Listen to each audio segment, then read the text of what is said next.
बिन ई जीवन अच अनार हमर राह बेटे न जायब कौन डगर राह बेटे न जायब कौन नगर गुरुजी आहा बिन ई जीवन अच अनार हमर गुरुजी आहा बिन ई जीवन अच अनार हमर गुरुजी।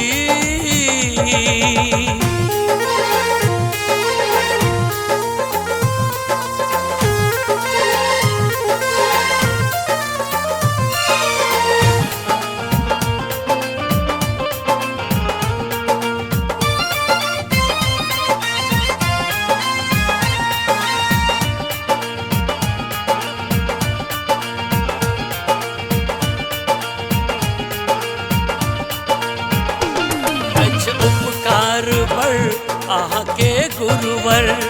पूजय आहा के देवदान अवनर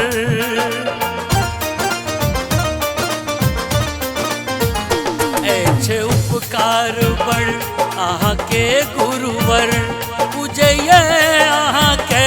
देवदान अवनर हम अभागल बनल मुँह ताकि ककर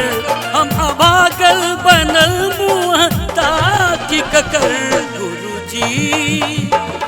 आहा बिन ई जीवन अच अनार हमर गुरुजी आहा बिन ई जीवन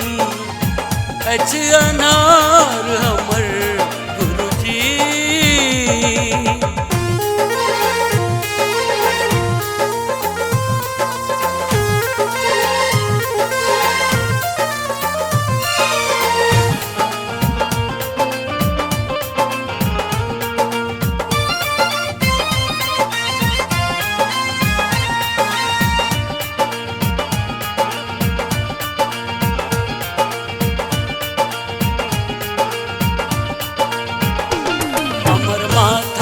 आहा हाथ गुरुजी पर संसार है तय हमर बात गुरुजी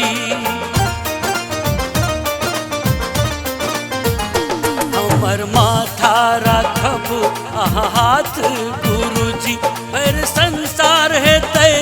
हमर बात गुरुजी अच भावना आहा के शरण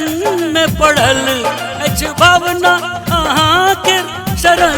में पड़ल गुरुजी आहा बिन ई जीवन अच अनार हमर गुरुजी आहा बिन ई जीवन अच अनार हमर